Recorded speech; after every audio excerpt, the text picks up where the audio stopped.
there. I record all the lectures, I post the lectures online. This is because, we'll talk about this in a minute, roll is taken every week, and it counts towards your grade. If you miss class, you can make up by watching the lectures. As I said, my intent is not to flunk you, my intent is to get you to learn this stuff. And of course now I've completely lost my train of thought. One of the things we will come back to time and again in this class is the fact that software engineering is a profoundly human and intellectual effort. The problem is that out in industry, they keep trying to make it a manufacturing effort. It's like, well, if we get enough warm bodies and we do this methodology and we get this tool, we can crank out good software. It doesn't work that way. It is profoundly intellectual, it is profoundly inventive, it is profoundly creative, and it is profoundly sociological. A lot of what we're going to talk about in this class is how much success or failure depends on your interactions with your fellow team members.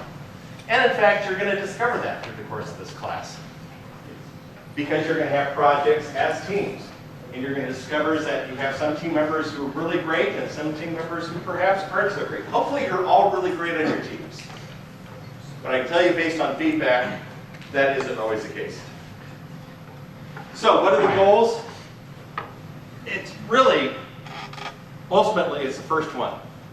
To understand why projects fail. Now this is something near and dear to my heart. I graduated from BYU with a degree in computer science back in 1978, so 40 years ago, and had already been working doing software engineering on campus before I graduated.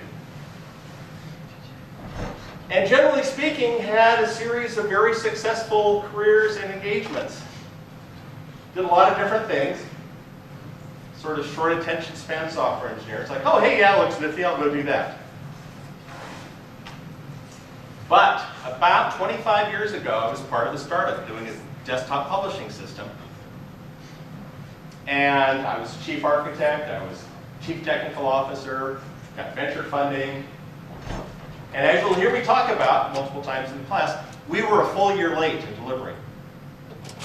I have never been late. I have never been late on a software project in my professional career to that point. And this was a great group of engineers, probably the best group I've ever worked with. And it was a very painful experience for me professionally. And it changed my whole focus on how did this happen? How could we be a whole year late? How could we be that wrong on our estimates? With these great, brilliant men and women, with the funding we needed, with a great idea, and that turned my whole professional focus onto why IT projects succeed, and particularly why they fail. A lot of what we're going to talk about in this class, Lisa, there are other things we have here, you know, okay, practical experience. You can read the slide. I'm not going to read it for you. Oh, I suppose the slide's all online. So you can always access the slides after the fact, which will become important, as you'll see when we talk about the midterm. How the class runs. There is a class website. How many of you, let me ask this question. How many of you have not seen the 2 emails I sent out? Anyone? Okay, I sent out 2 emails, one through the class roll system, one through Learning Suite, and it had links to Slack. I will use Slack to communicate from now on. Most of you have signed up for Slack. Last I saw, we had like 73 people there. If you take out me and Sean, the TA, that's 70 out of 88. So, there is a class website that lays out all this information for you. It has the class calendar, week by week. Actually, within the week, it shows what's sort of due at different times. We will have project wikis. We'll talk about that some more. All the assignments and tests are in Learning Suite. Some of these are individual. Some of these are as teams, as project teams. And we'll talk more about how those work. Class is once a week. Here, Monday, 2 to 4:30. I seldom go to 4:30. You know, maybe 4, and even that's kind of long. I usually do a biology break. I will usually try to time it either before or after the 10-minute break from 2:50 to 3, so you're not out competing with everyone else between classes for bathroom stalls. As we get further into the semester, the later portions you can use for team meetings. As I mentioned, attendance counts as 8% of your grade. You lose 2% for each class you miss. Now, you're seniors. A lot of you are married. A lot of you have job interviews. In fact, I know of someone who already pinged me today who has a job interview right this minute and is not here for this hour for this reason. I tend to be very tolerant as long as you go and watch the videos. And then come back to me on Slack and say, hey, I watched the videos for this class. And I'll go back and retroactively mark who's there. Now, a lot of you already know this. No open phones, tablets, laptops during class. I'm a firm believer in this. Live with it, adjust it. A lot of you didn't know that coming in here, so if you have problems, if you sort of surreptitiously closing the laptop, you can speak. I'm less concerned today, but after this, take physical notes. I have a number of reasons for this policy. It's actually one that Chuck implemented and that I fully endorse. Our TA, Sean Lee, who actually can't be here, he's got a class from 2 to 2:50. He'll be here at 3 o'clock. I'll introduce him then. He's one of my students from last semester. I have his office hours, and I'll get those posted. Frankly, and by the way, keep this in mind for any of you who are going to be here next fall. TA for this class is a very cushy job. It really is. You can bill up to 20 hours a week, and trust me, you don't have anywhere near that. You have very little time actually that you typically have to do each week. Except I'm using Sean more this semester than I'm using my TAs, and we'll talk about that in a minute. Any questions on this before we move on? Now, something to keep in mind. 2 weeks from today is a school holiday. That means most people are missing a class. We're missing an entire week. Because this represents 3 classes in one period. And it comes right at a time when we're trying to set up the team projects. So I'm going to try and push through and get our projects set up early, but there may be some final shifting, signing up, allocation of projects and so on during the week in which we don't have class, which is why it's critical you all get on Slack. Any questions up to now?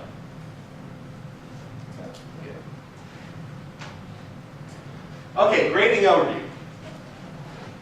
Attendance, 8%, minus 2% for each class missed, up to 4 classes. Readings, and we'll talk about each of these in a minute. Readings count for roughly 1/4 of the class. Podcasts, these are video podcasts that Chuck did. I thought of trying to replace or update or change some of them this semester, and then just got too lazy over Christmas vacation. So they're still there. These are podcasts that you sit and watch. And they are more in-depth lectures on key topics that we're not going to cover as in-depth in class. The midterm is your only test in the class. There is no final. It's a late midterm. I give it about 2 weeks after you have your midterms in all your other classes. And we'll talk more about the midterm in a second. You have group projects that you will work on. The goal in the group projects, and I don't want to undercut putting effort into it. You are not judged on whether or not you, quote, complete, unquote, the project.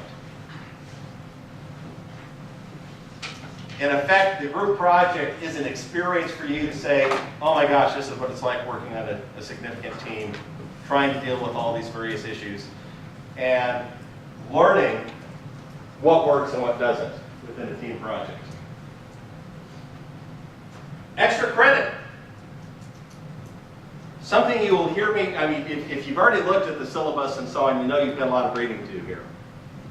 You can gain extra credit by doing more reading. Up to 8%. 2% for each book. There's a list of pre-approved books. You can simply read those and then let me know I read this, and give me some. I'll ask you for some feedback on it and so on. If you have other books on software engineering that aren't on the list that you want to read, just ask me first. Say, can I use it for extra credit? And trust me, if it's tied somehow into software development, I'm probably going to say yes. There's a reason for this. One of the reasons why so many projects fail, we're going to talk about this again and again, is that people don't read these books. The Mythical Man Month. Fred Brooks' first edition, and I have a copy of the first edition autographed by Dr. Brooks. First edition, 1975. This pretty much describes why most software projects fail. It's been known for over 40 years. And people just don't read these books. And if they do read them, they don't believe them. I have a close acquaintance working at a software company up at Point of the Mountain. Said acquaintance will remain nameless, protect her. They just had, they have this big project in-house that has been going badly. It's late. And the CTO came out and said, we're going to hire a bunch of consultants to get this back on track, but we're totally not going to run into the problems described in the Mythical Man Month. And she just sort of buried her face in her hands, like, we can't avoid it. Those are the inherent problems. If you simply read these 3 books, we'll talk about them in a second, you will have a better understanding of software projects than 90% of the people that you work with at an industry. Trust me. Part of what I do, I've been doing for 20 years, is act as a consultant and expert witness in failed or failing projects. And the really sad thing is that once I get a certain ways into the project, I can tell them exactly why it failed. And it's one of a handful of reasons. Actually, it's usually 2 or 3 of a handful of reasons. But it's the same thing over and over again. It's like if bridges were all built with the same concrete and they kept overwatering the concrete and the concrete kept crumbling and bridges falling down. We don't know why this bridge fell. So well, you overwatered the concrete. Or building this new bridge, but we don't want to pay money for concrete, so we're going to overwater it. It's like, no, the bridge will fall down. No, it won't this time, because we know what we're doing. And we're very earnest and it's well designed, and of course it crumbles again. This is what happens in the software industry. I personally have gone in to evaluate a software project at a Fortune 50 corporation that had gone on for 4 years, that had spent $500 million, and that had no code in production. They spent $500 million, and they had no code that was ready to go in production. And at that point, they were 2 years late and double the original budget. This happens all the time. It does. It really, really does. And it's sort of depressing at times, but that's why you have this class. Okay, readings. 3 books, 5 points each. Mythical Man Month, selected chapters.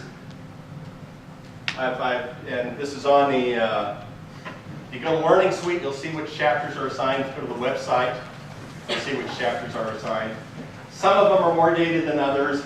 Even some of the ones you read, the technology is going to seem dated, but trust me, the principles underneath are solid.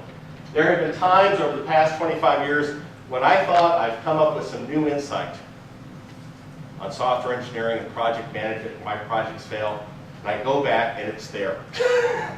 Fred Brooks wrote about it back in '75. This really is brilliant work. We read Peopleware by Mark and Lister, another seminal work in its 3rd edition. First came out in, I think, '98. Maybe earlier. This talks about the sociological aspects and the managerial aspects. And those are so critical and so important. DeMarco and Lister spent many, many, many years going into companies that had troubled projects and trying to figure out what was wrong and so on. One of the things they say at the very start is that we never found a project that was failing for technological reasons. It was always, always sociological reasons. Third one's a relatively new book, Accelerate by Forsgren, Kim, and Hummel. This is also very research-based, and this deals with all the current leading-edge practices in software engineering.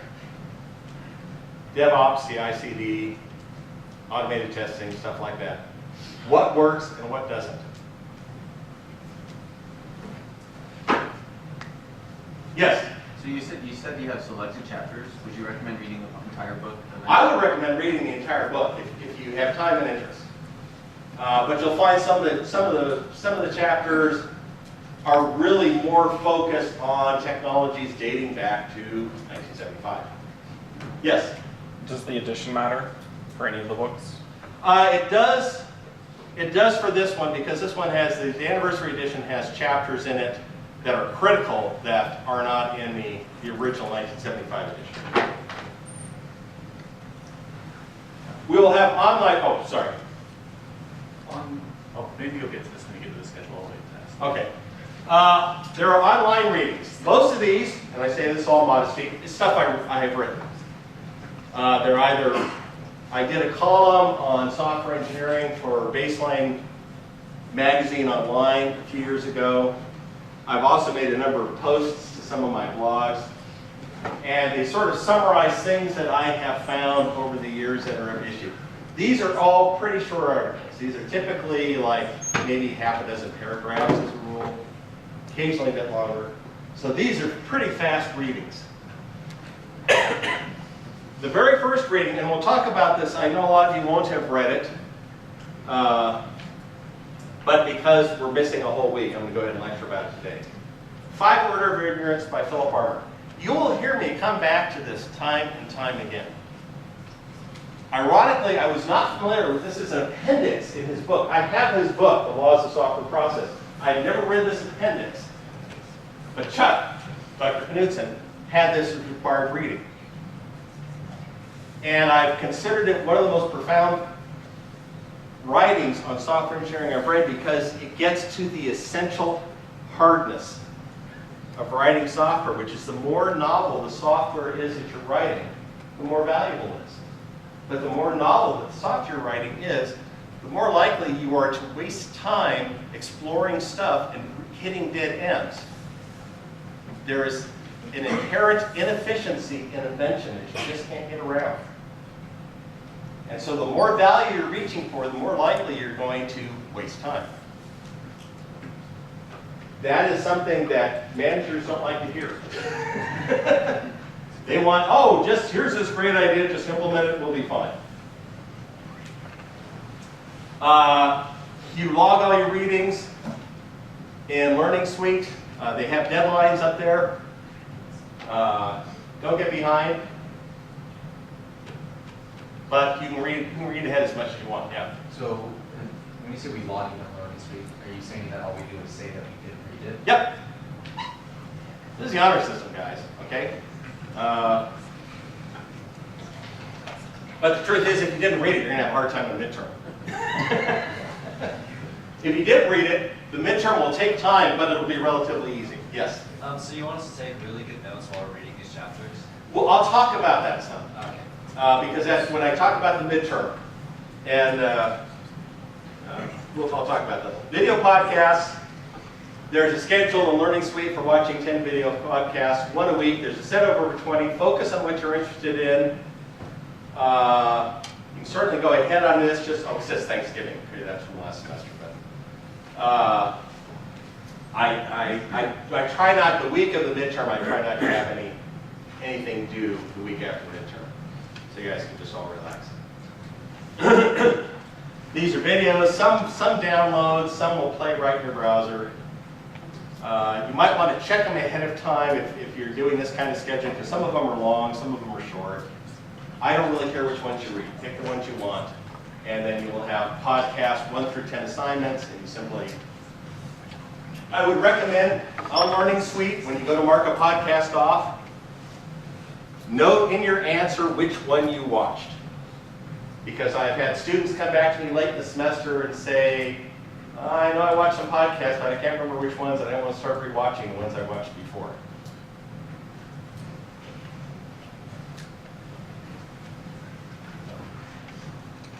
Midterm is 25% of grade. Only test, it is open book, open note, open device. Oops, ignore the date there. Obviously, I didn't update the slide. It's in March. I think it's March 25th, something like that. This is what all the questions pretty much look like. They posit a real-world situation, and then we'll say something like, identify 3 risks with at least 1 citation from your readings per list as to why that's a risk. And the more explicit, detailed you are in your answer, the better the grade. And I'll talk more about the grading when we get closer to midterm. I'll have a review for it. So, you asked about your reading, taking notes. One of the things I'll point out is, for example, chapter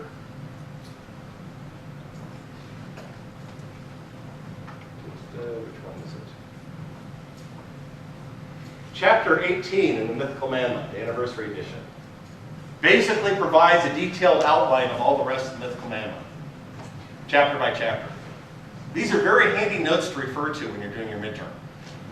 You kind of go to chapter 18 and say, oh, where did he talk about? Oh, there's where he talks about that. Okay, there's his project workbook stuff. It's chapter 3. So you can get there very quickly. There is a similar list of concepts in this book. Peopleware, you may want to take some notes and make things, but quite frankly, what you want to do is know where stuff is. You will have access, by the way, to all my lecture slides during the midterm, because they're all posted online on the website. And we'll talk about this more as we get closer to midterm, but a lot of times like, well, Professor Webster kept saying this in class, okay. You know, if it's something I kept saying in class, yeah, I'll accept that as an answer. That's a reasonable citation. Yes? The video podcast, is there any ordering to any of them? There is ordering to them. Their video podcasts will all have their topics there. Hang on a second. We'll just bring them. I used to mock my wife about her Bible. Now I have to keep. Actually, just reading glasses. But I have to keep lots of them. Okay. Here's the class website. That's what it looks like.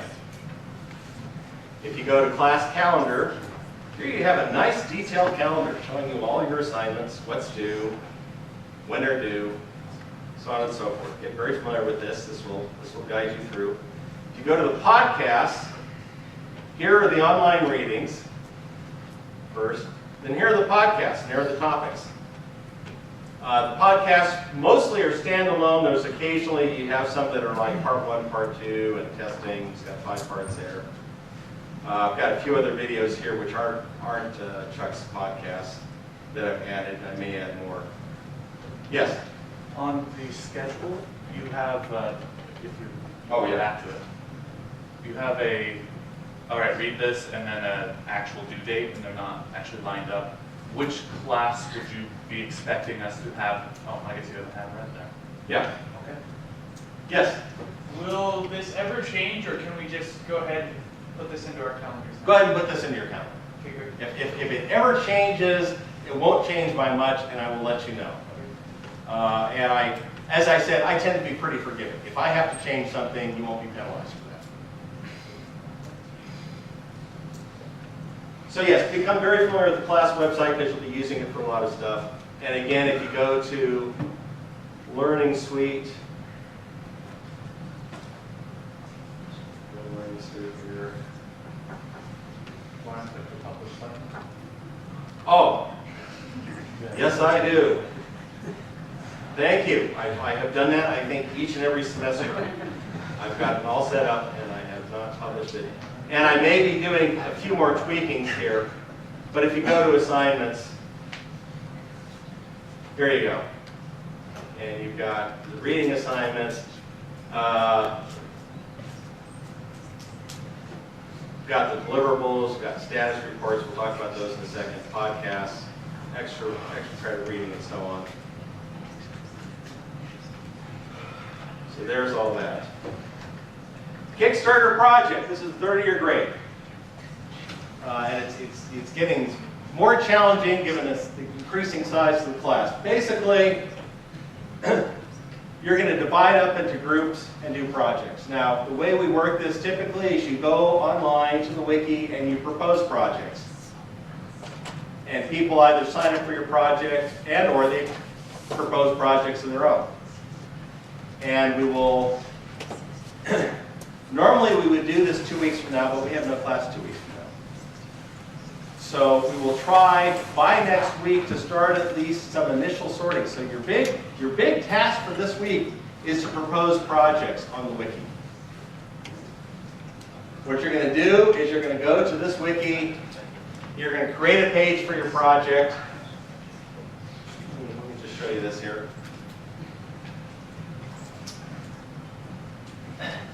Oh, and by the way, in all this, you have to actually send me an invite or send me your email to get you on here.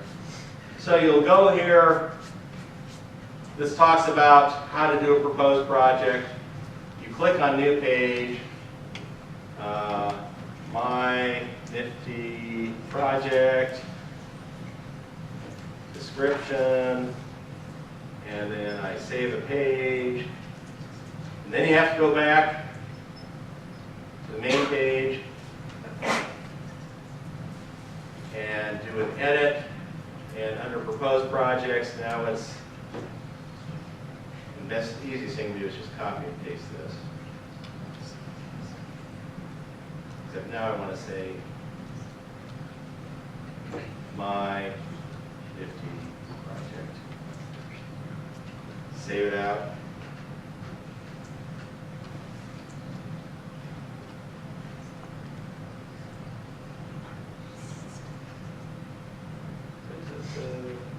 Oh, it's case sensitive. No, it's not. Did not save my text. But the word description. Oh, description. I thought I said something more than description. Okay. My bad. So,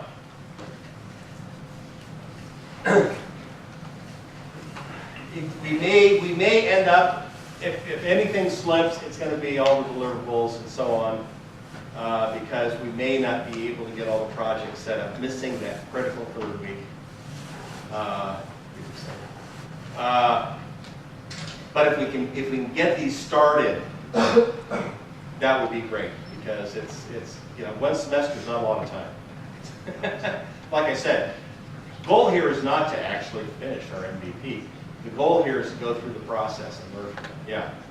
How do you want to collect our account information to get edit access? The direct Slack message? Let me think about that for a second here. I just need your email addresses to add it.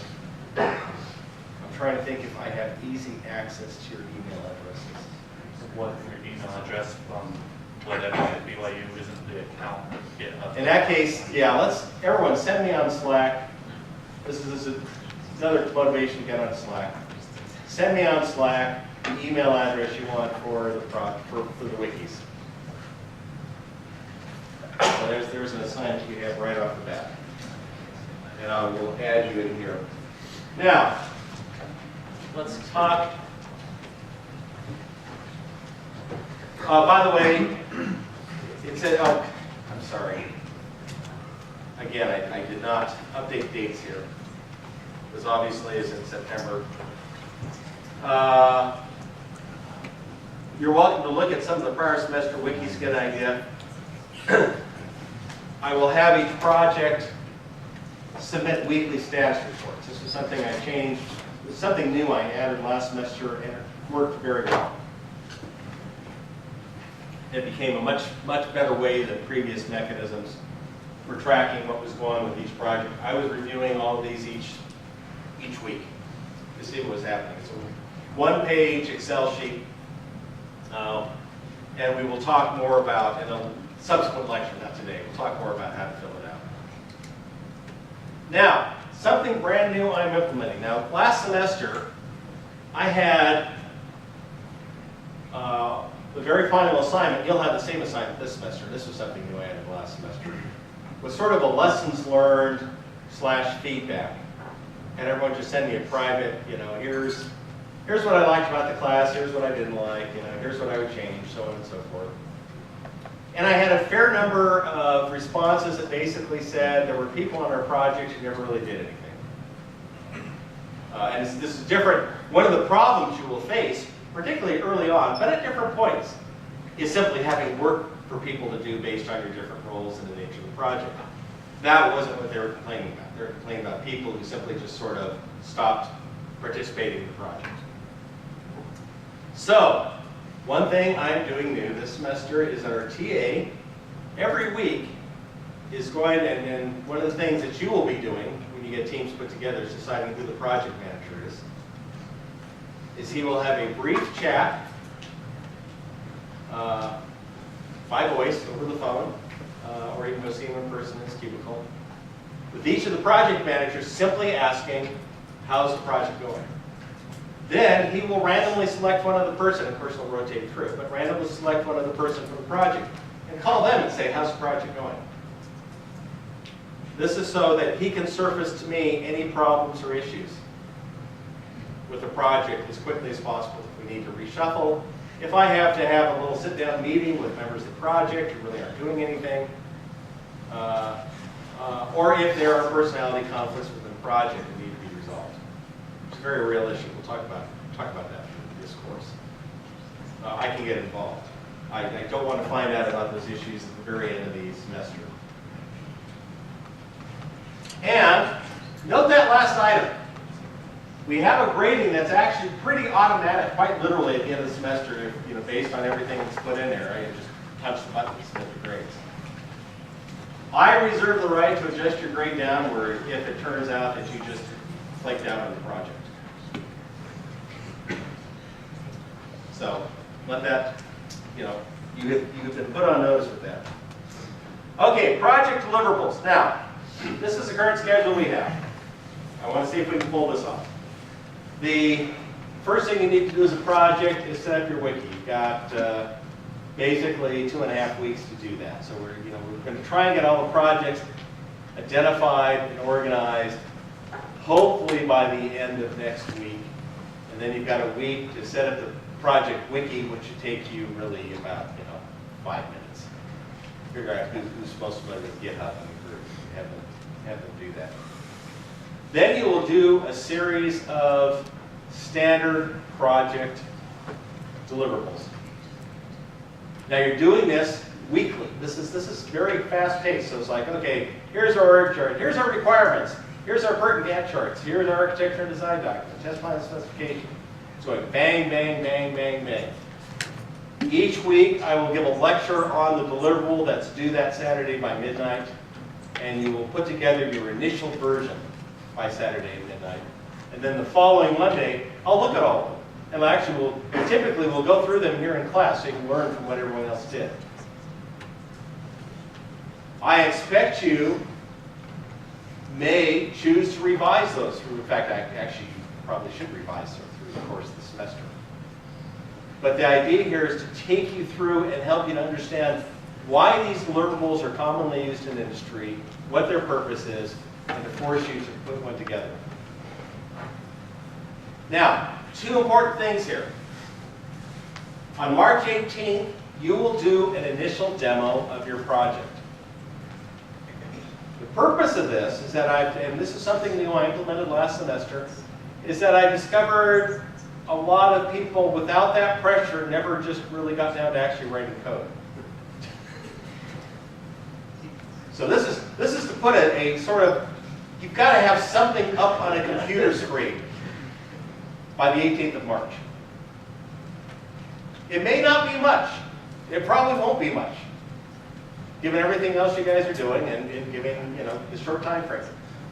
And then 4 weeks later, on the 15th of April, to do a final demonstration along with business pitch saying, here's why you should do this, this is why we think this is a nifty project, and here's what we've managed to improve in the last 4 weeks. Both of those are good ways to focus what you're doing because I must confess to some satisfaction.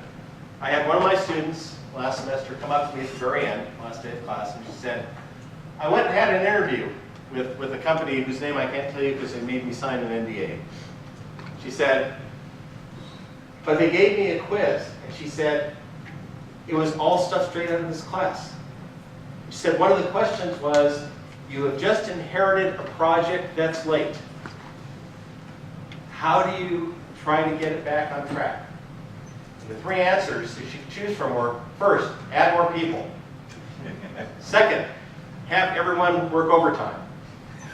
Third, drop features.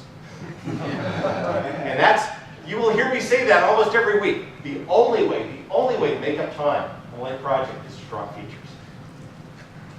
And she said it was so great, I knew the answer. It's like, yeah. I should ping her and see if she got the job or if she wanted the job there. But one of the things you will learn in this process is that you're going to start, actually, let's sit on the next slide. Common class project pitfalls. There will be a real temptation because this happens every semester. It's kind of like, okay, we're going to use this to learn React. And no one has any experience with React. Maybe one person on the team does. And what happens is you don't get stuff done. You spend all your time learning React, or you're using Unity, or you're using, let's all do it in Swift. And no one's programmed in Swift before. Using a new or unfamiliar technology or language will cause you to be late. We will talk about that as in the course of lectures, but believe it for your own projects. The best thing to do is find the technologies that is most common among your team members, and stick with that. Yes? So is the purpose of this project to actually get a deliverable out? No. Or is it to learn? It's to learn. So would it be useful to learn by doing new technology and saying You can, but you won't have much to demonstrate. I can tell you, speaking because the people have to demonstrate something. It's like, well, we really don't have much to show because we never really got this part working. Yes. This is an advisement for our class, right? This is my advisement to class. But is this an advisement in general It is. throughout all? These you will find almost all of these in the Webster readings that you have as pitfalls. These are common pitfalls. That first one is one of the most frequent pitfalls. You have a company that's got a mission-critical project and they decide to use a new technology, methodology, programming language, environment, operating system for it. And it's mission-critical. What you should do, and we'll talk about this, is you should use it for a pilot project and see if it works. And then you should do a few more pilot projects to actually gain expertise, and then you do a mission-critical project. Your projects here are mission-critical. You have a very short time frame. If you choose to try and learn something new, I can print out the lessons learned for people saying, I wish we hadn't done this. Because that's pretty much what I get. Not agreeing early on the technology base. You want to come to rapid agreement as team members as to what you're going to use. We've had projects where there has been disagreement, or you've had some team members go off and use different technology to do their portion. And then they try to reintegrate it with the rest of the project. Being overly ambitious in your scope. Yeah, that's very real world. Individual team members failing to contribute. Not looking for ways to distribute the workload. This is a real challenge you will face because we'll talk in a couple weeks about org charts and team roles and so on and so forth. One of the hardest problems is finding things for people to do early on. And then having things for people to do early on. That's different from not contributing. That's different from ghosting the project. The problem is, I'm supposed to be QA and I have nothing to test. This is a very real real world management problem. Finding ways to make use of people before they take up their major roles. Not keeping all team members in the loop. Communication is a big issue. We'll talk a lot about that. That's one of the things that underlies Brooks' Law. What's Brooks' Law? Anyone know? Yeah, adding people to a late project makes it later. One of the reasons is because you're increasing the number of communication lines. You're slowing down the people who are already productive. Because their time is being taken up dealing with people who are just coming up to speed on the project, among other things. Getting off to a slow start. You've got a very short time frame, go back and look at that again. You need to hit the ground running. This is why there's a particular challenge in winter semester, because I always lose a Monday in January, which is a full week. Opportunities for extra credit. Same thing, extra credit book readings. There's a list on the website. Any of those are automatically approved. Like I said, guys, this is an easy aim. Do the reading, work on the project. You'll do fine on the midterm. I mean, my midterm distribution, I think it was like 90% of the people who took midterm got an A. It's time consuming, but it's electronic. You can do it. I basically open it up for like 24 hours on that day. So you can schedule it to your own time. You don't have to be here. In fact, I won't be here, so, I did the first midterm in class, but that was over in the Tanner building where they had these tables and everyone had power outlets. And then the next semester I taught, I did the same thing, but it was in the MAR, and there were like 4 outlets in the entire room. People's laptops started dying. I was like, uh-oh.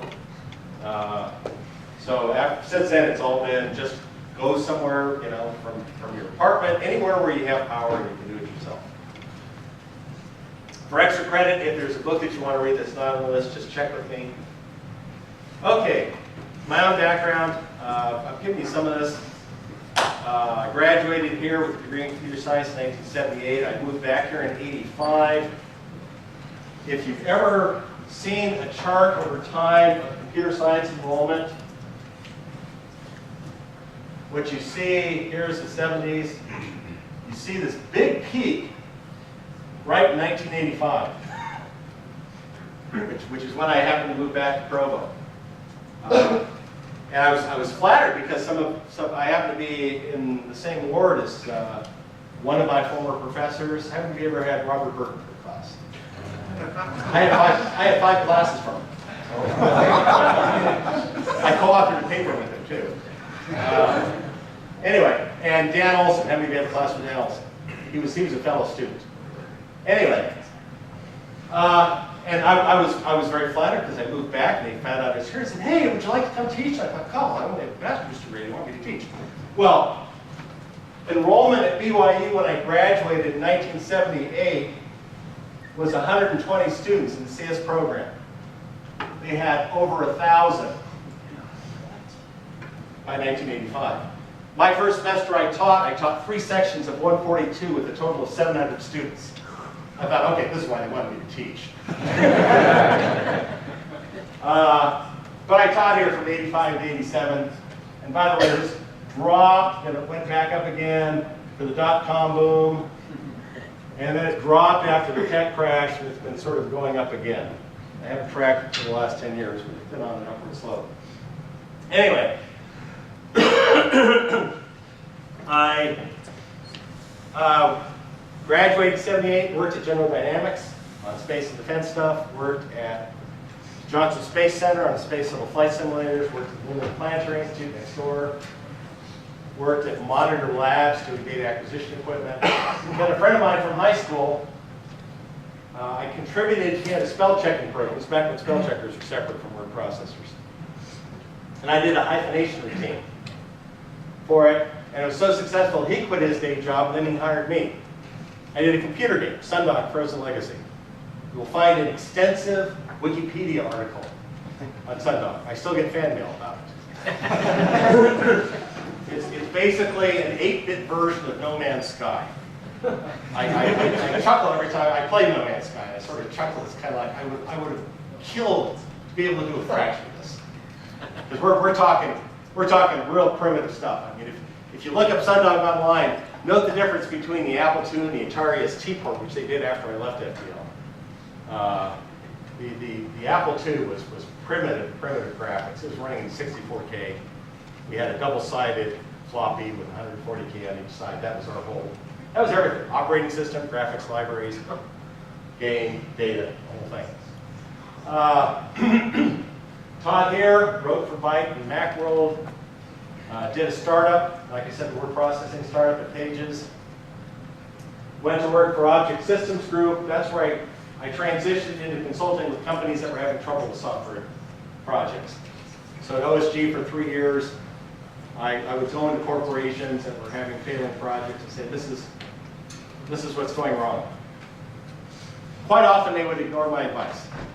We'll talk more about that as the class goes on. Here's our TA. Hey, John.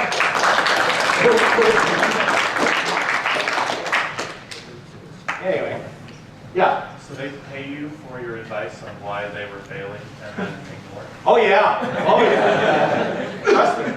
I mean, when I was doing this in the early days, my basic thought was, I like to think, a really excellent software engineer and software architect. Why would they hire you unless they liked the advice you gave to others or whatnot, right? Well, they would hire me because it was a good thing to do for management firms, but the advice I had was often uncomfortable or unpleasant for them. And they would say, oh, well, it doesn't really, I mean, trust me, this is a reality. My basic thought after the first couple of years of doing this was, and they would pay me very, very steep hourly rates.